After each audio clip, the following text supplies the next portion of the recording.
Hey, what's going on YouTube? Haven't done a video in a while, and I just wanted to put something out because so much is happening, and I'm hearing a lot of different perspectives going on. Hearing a lot of different sides of what's going on. Let me catch you up on uh, what's happening. Um, so I know I think the last video I did, I was angry because they were passing a lot of reform in upstate New York regarding the regarding real estate. I do real estate in Brooklyn. Um, I focused mainly on the rental market over there, and let me say, since coronavirus happened, I have not had any work. The my I still have a few colleagues working in uh, Brooklyn, and they are struggling to put deals together. So, here's kind of what happened. I mean, at first, everybody kind of thought that the whole COVID, 19 epidemic was not going to be that serious, and everybody took it lightly. And then all of a sudden, it got really serious, really fast, and they locked down the city. So, all the work that I had done in getting ready for the spring and everything, finding listings, talking to landlords, that was kind of put on hold. I had a whole bunch of inventory, coming up, people moving before that happened, and that was all put on hold. And what put it further on hold was, even after 2 weeks or so, um, they they stopped all foreclosures and evictions in the city, and I guess maybe in New York or wherever. Maybe the court was closed. They weren't doing any evictions. They weren't processing anything, right? And that was an interesting play to me because, I mean, as much as I don't want this to become Great Depression Part Two, where you have tons of people on the streets, um, it's kind of just prolonging the inevitable because you have tons of people now that, look, it's June 7th. So at this point, we're way past COVID. I haven't done a video in a while, but we're past COVID.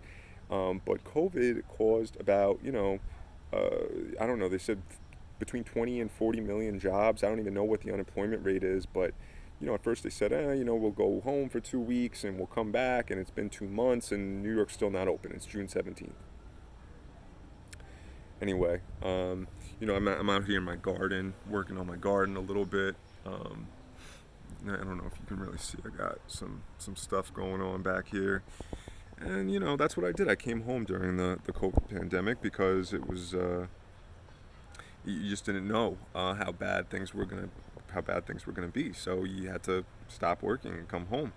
Um, I have a few cheap listings that my brokerage worked, and if we can't rent these cheap, easy listings in prime areas, um, nothing is renting, and nothing is renting right now because prices still haven't fallen, and prices still haven't fallen because the government is preventing prices from falling, both by regulating, pretty much all through regulation. I mean, before they were preventing prices from falling, through their increased regulation of broker fees and all kinds of rent control laws. But now they're controlling prices from falling by not by literally preventing people from moving and being evicted, and they're preventing people from moving around. There's no repercussions really for not paying your mortgage, for not paying your rent. As of right now, everything is on forbearance. It's been on forbearance for 2 months.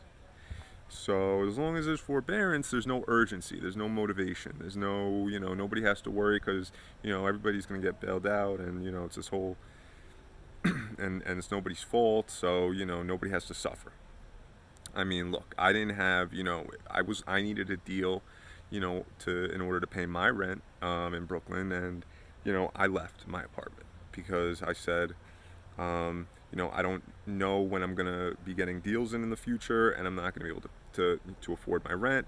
But a lot of people, they don't want to give up their apartment, so it is what it is. I mean, the truth is that a lot of people left the city after New York, over this COVID thing. A lot of people left the city and they're not coming back because now, it's totally kosher to work from home. I mean, everybody's doing Zoom conference calls here and there, and Zoom this and Zoom that, and FaceTime is the new thing now, and nobody's worried about going back to work or anything like that. So the whole real estate landscape has completely changed at this point. Okay, you have um, thousands of people who are now out of jobs on leases that are not paying their rent, and the landlord has no um, uh, recourse, pretty much. So I mean, it looks like real estate just took its last and final hit because it is so unprofitable at this point to, you know, own investment property in New York that and let me not even skip over the Airbnb industry has been decimated. Okay, Airbnb has been decimated. Anything tourism was decimated, and Airbnb relied a lot on tourism. People financed property just to Airbnb it out, and that's gone. Well, that's all gone. So you're just waiting for these foreclosures to start piling in, but I don't know. They're working with the banks, to try and uh, refinance the mortgage, put the missed payments on the back end or whatever the hell, and everybody here is worried about another wave of COVID. COVID-19. That's the big. Oh, I'm not supposed to say that on YouTube. Well, everybody's worried about um, another resurgence with the virus and all that nonsense. And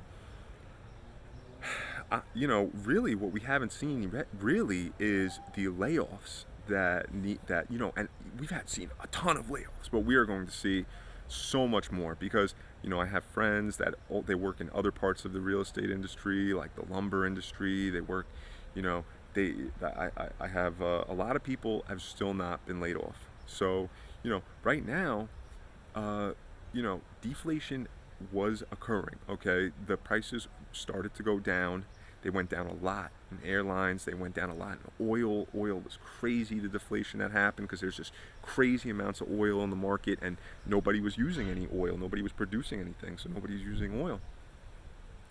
Um, but soon inflation is going to pick up. That is for certain.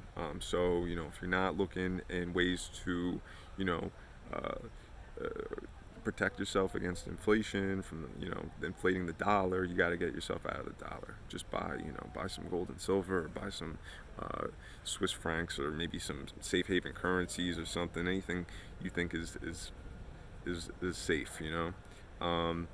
But I wanted to, that's kind of what happened since the last time I've seen you. More government intervention, more um, uh, just more regulation, and more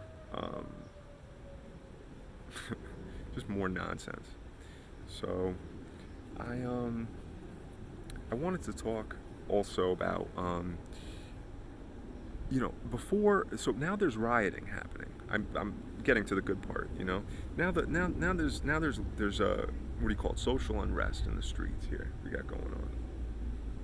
And I was calling for that. Not calling for it, but I was saying, if you keep this economy locked down, and millions of people have lost their jobs, eventually there's going to be social unrest. I mean, that's a given, right?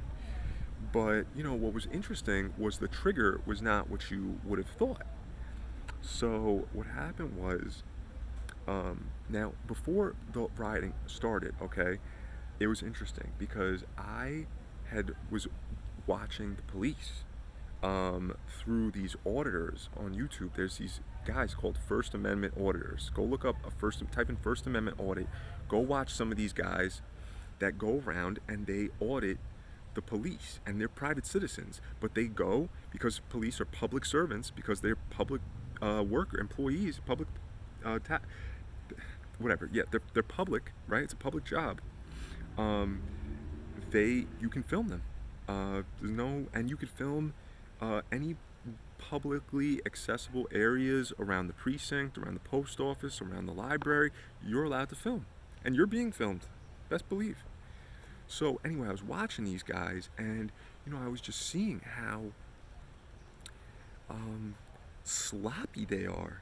How you know they really don't respect people's rights, and they take advantage of you if you don't know your rights. If you don't know the law, they take advantage of you.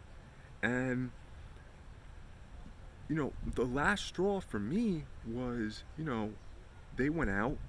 And I saw this guy. His name was Greg Anderson. Go look up Greg Anderson. This guy put out a video. He was a cop. I forget